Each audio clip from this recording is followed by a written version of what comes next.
Steven's DIY Auto Repair. Alright guys, so we are in this 2013 Jeep Wrangler.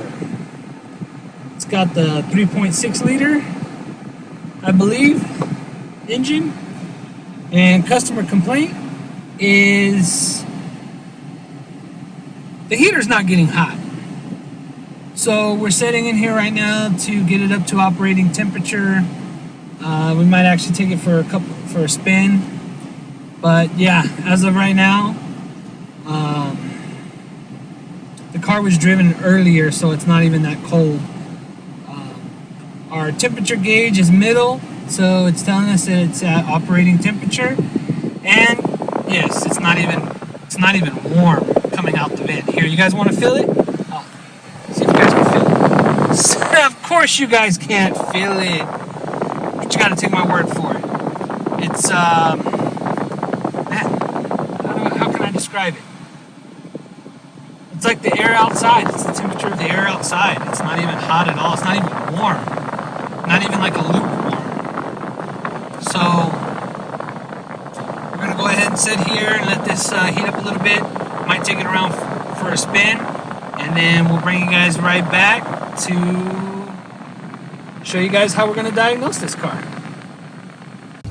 Alright guys, so we got this up to operating temperature, and still no heat. It's like a lukewarm. It got a little bit warmer, but not near where it should be. And we have the controls set.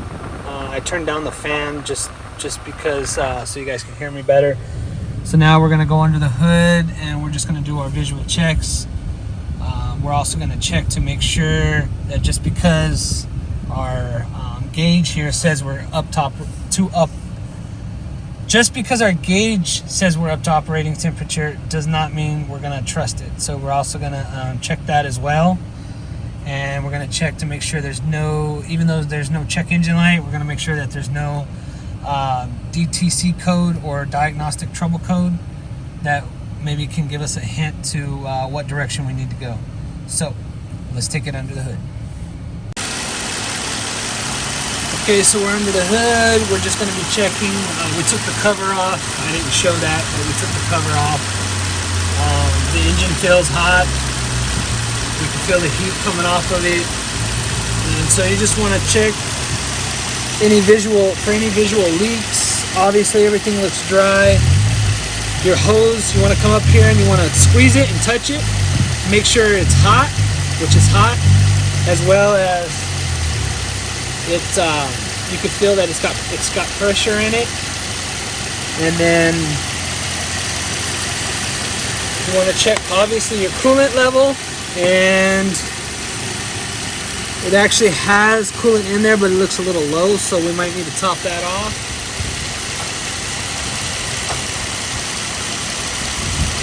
And you want to do the same thing on your lower radiator hose. It's underneath. I'm not going to be able to get it from up top, so we'll go underneath and make sure to check that as well. But we're just going to keep doing some visual checks. Where also you want to check your air filter. That's not going to really cause, it would cause mostly no air coming out of your vents, but we're going to check that anyway. We have plenty of air coming out of the vents. There's no problem with the different settings of the air pressure, high, low, medium, but we're going to go ahead and check that anyway. And to try to make this video short, I'm not going to show you guys all that. It's pretty self-explanatory. I don't know, we might show you, who knows. So I'm going to do some more checks, and then we'll bring you guys right back. Alright guys, just to show you guys, we're going to go ahead and check the air filter, the cabin air filter. We really don't have to, but I thought it'd be cool to show you guys. Some Jeeps have them, some don't. So it's hiding behind this compartment here, your glove box. So you just want to drop it down. You're going to squeeze in and then just pull it right out. So hopefully you guys can see in here. So it's hiding right here behind this cage. Some Jeeps will have them, some won't. You just gotta see if yours has it or not. So what you want to do is, I don't know if you can see that there's like a little door in the way. So what you want to do is you want to turn your key on, engine off.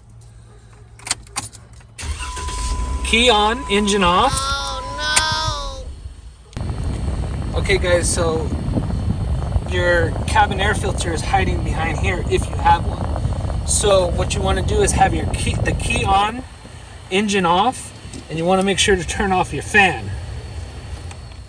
And then watch what's going to happen. It raises up and it exposes your cabin air filter. So then we're going to go ahead and come in here and pop these little doors up, hopefully.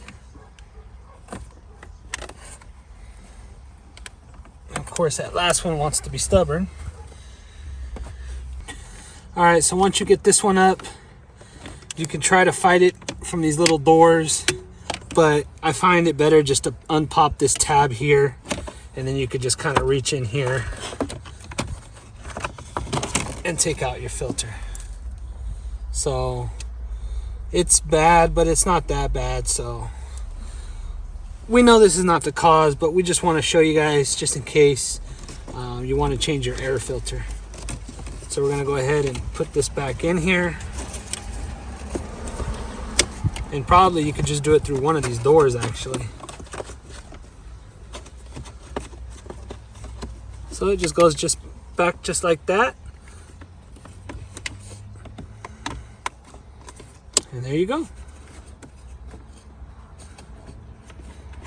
So now that that's back in there, to get your glove box back in, there is these little slots, and on the bottom here, I'm just gonna line them up.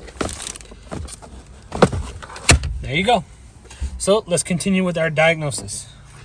Okay guys, we did our visual inspections. We plugged up the scan tool. We have no DTC codes, and right now we're on the engine coolant temperature. In Fahrenheit, we're at 219 degrees, so we know the vehicle is getting up to operating temperature. The gauge is right, and that's telling me that the sensor is right. So sensor may not be right or may be right. What we're gonna do now is use our thermometer gun to shoot it at the engine to make sure that it's pretty accurate and it's following about the same temperature. And that's going to kind of rule out if our thermostat is stuck open. Because if our engine is getting up to operating temperature, that means the thermostat is properly closing and opening when it should, allowing the vehicle to get up to operating temperature. And then that's going to give us a little bit better direction of where to go for our cabin air temperature. So now let's go under the hood with our gun. Okay guys, so we have our thermometer gun here by Ames.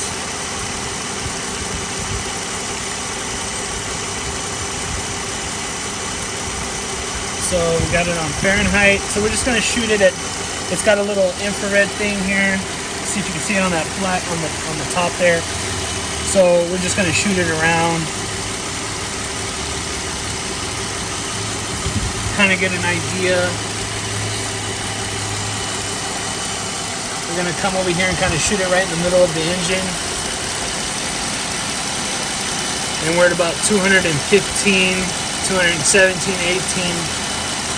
We shoot it right here on the thermostat housing. We're at 210, 208. We can even shoot it right here on the upper radiator hose, and we're at 190, 188.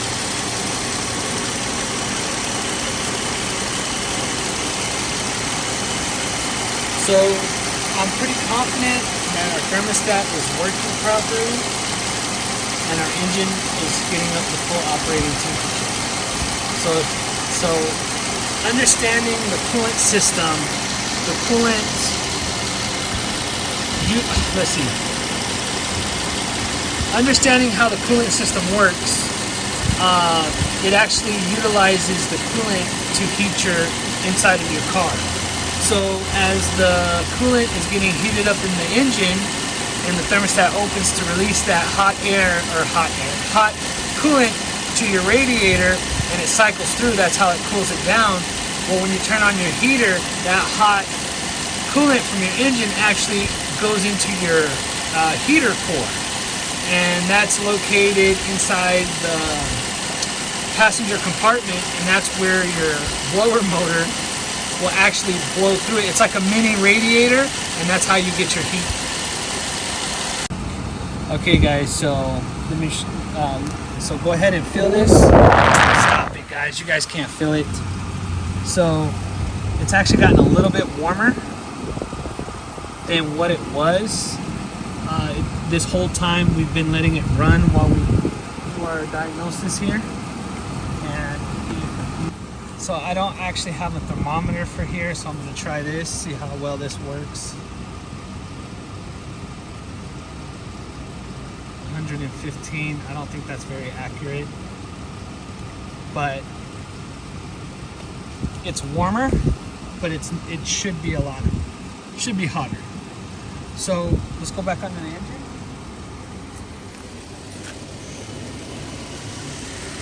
So I think at this point what we're going to do is we're just going to go ahead and top this off, because not having enough coolant can also cause the issue that the customer's having right now. It would also be good to do a pressure test on the system to make sure there's no leaks. I don't see any leaks, and the customer hasn't complained of any leaks or having to refill this. So what we're going to go ahead and do right now is going to top this off, and then go ahead and drive it around and see if that doesn't change the amount of heat coming out. And if it doesn't, then it might be a good idea for us to go ahead and pressure test the system, make sure it can actually hold pressure, which I'm pretty sure it can, because if we had a leak, we would have an overheating problem. So if this doesn't solve the problem with putting the right amount of coolant in, then we can try flushing the system.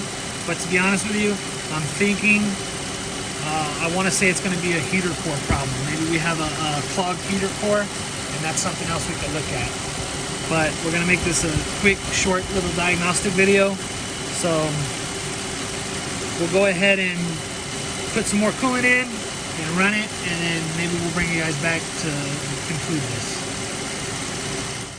Alright guys, I hope you liked this video. If you guys did, make sure to hit that like button. If you guys would like to be notified when I put out another video, make sure to hit that bell notification. And as always guys, don't forget to subscribe to my channel for more informational video and DIY projects. So thank you guys for watching. I'll catch you guys on the next one. So, and as always guys, until next time, have a good one.